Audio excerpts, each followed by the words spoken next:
Hello, my name is Kamini Desai. I'm the Education Director of the Amrit Yoga Institute.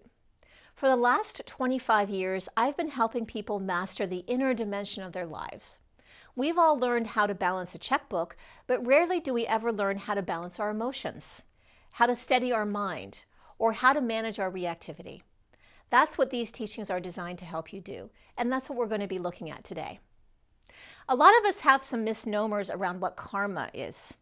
And most of us think of bad karma. Bad karma is going to get you. So what I thought we would do is get a little bit of a sense of what karma is, at least in this context, because it does have a lot of aspects to it.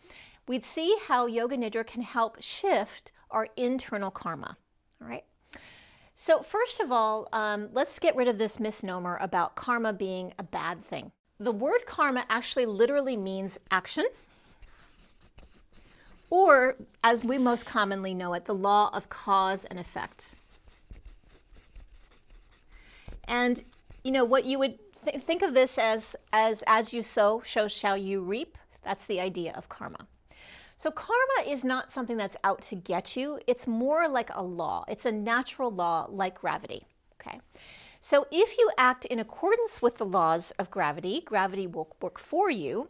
But if you don't know how gravity works, it could inadvertently work against you, right? So if you know that if you step off a small step, gravity will work for you, but if you step off a tall building, it's going to work against you. That doesn't mean that gravity is against you. It just means that you have not acted in accordance with the laws of gravity. All right.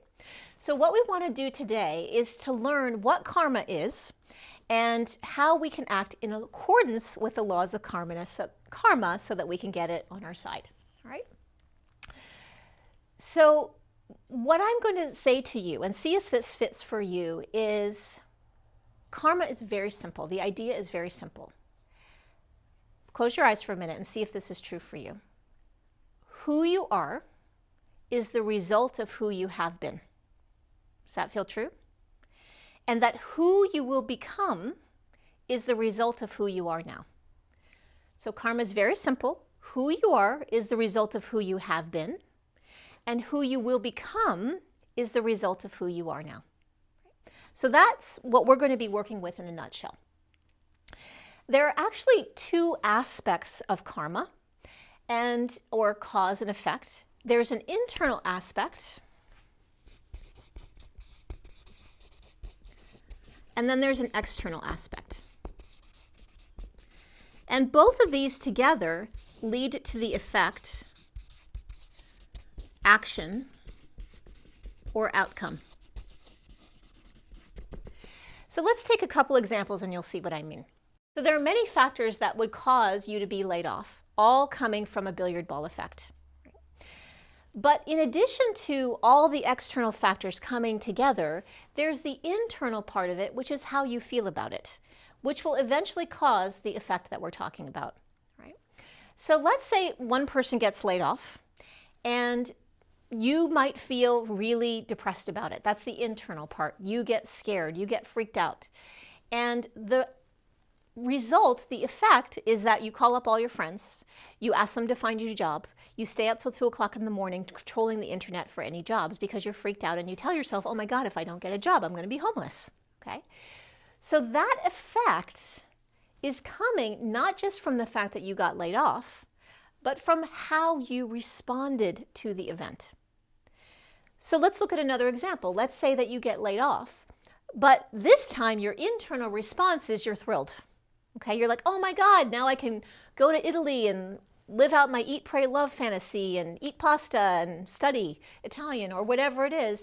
That could have a completely different effect or action. So while this seems really obvious, the beauty of this is that it's pointing to something really powerful, and that is the internal aspect. What you do with whatever's coming to you has a very profound effect on the final outcome. And this is an unseen, most of us don't even pay attention to this. We think, well, because I got laid off, I feel crappy, or because I got laid off, I feel great. We don't recognize that it's what we're bringing to it that's actually creating the effect that we're experiencing, all right? So why this is so powerful is because it implies that if I change how I internally am with any circumstance, I could change the effect. I could change my karma, right? So this is a big pill to swallow, I get that. But I just want you to consider it for a second. There is a story about an alcoholic father who has twin sons. So the external is the alcoholic father, and one of the twin sons becomes a raging alcoholic. And when asked why, he says, well, look at my dad, right? And the other son never touches a drop of alcohol. And when asked why, he says, look at my dad. In other words, each of them had the same external circumstance, but each one of them responded to that external differently and therefore created a different outcome. They created a different karma or effect based on how they were with the situation. So you see, this internal piece gives you enormous power. It's enormously empowering because your karma is not decided for you by what happens to you.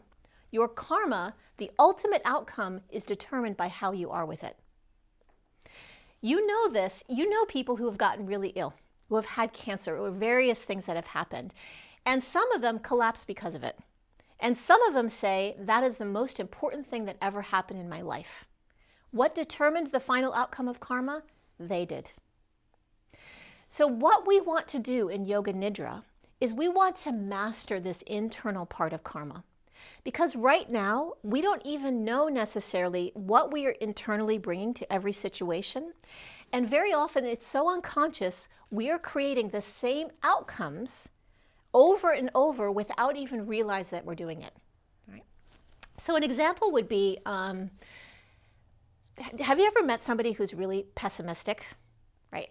And no matter what externally happens to them, they will always bring the pessimistic attitude.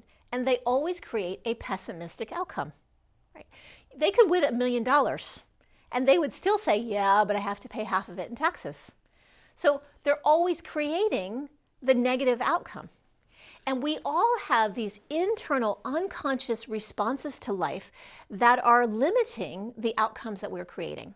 And we want to begin to gain mastery over those. In our Yoga Nidra professional training and immersions, what you will see is that we have 5 tools. And these 5 tools are designed to help you master this internal aspect of karma. Right? One of them, intention, you learned about in another video, which I already talked about. Another one of these tools is disidentification. And one of the things that happens in Yoga Nidra is that as you go into the Yoga Nidra states, you will begin to, instead of unconsciously and automatically acting in certain pre-programmed ways from your karma, your internal way of reacting to things, you will begin to get distance from those unconscious habits and ways of thinking and being. You'll begin to be able to see them versus automatically believing them. So what I would compare it to is, let's say that you are nose to nose with a big movie, right? You can't tell the difference between the thoughts and feelings and the drama projected on the movie. But if, as in Yoga Nidra, your perspective begins to widen and move further back, you will be able to distinguish between you and the thoughts and impulses that are playing out on the movie. The further you move away, the more you can see, oh, that's a thought and impulse, but this is me. So that you can begin to see, oh my God, that's my attitude towards being laid off that's causing this outcome. And do I actually want to engage that attitude, or do I want to change it? Right? And how do I use Yoga Nidra and intention to change it? So once you begin to be able to see what your habits are and what you have been automatically believing and acting upon, you have the power to change it. The last piece that I will bring to you is that once you see that you have thoughts and that your thoughts are not you, you begin to rewrite the power relationship between you and your thoughts. Right now, most of us don't even recognize that there's a difference between me and the thoughts I'm thinking. And so when we think a thought, get cookies, we think that we're under some obligation to go up and get them, right? But if I can see that impulse to get the cookies or smoke a cigarette or yell at somebody or get into my whole self-criticism, self-denial, regret, whatever it is that you like to do, when you can see that habit and go, oh my God, that is that, and this is me, you suddenly have the choice to engage or not engage. And this is what allows you to get power back over your life so that you can begin to choose your responses to life rather than letting them be decided for you. You actually get to create your karma. If this teaching has been useful for you, I recommend that you go to www.amrityoga.org. Look on the calendar and look for trainings, workshops, immersions on Yoga Nidra. You are going to learn so much about karma, Yoga Nidra, intentions, the tools to shape and create your life, and a practice that's so easy to help you do that. I would love to meet you in person there, so look up the information and hope to see you there.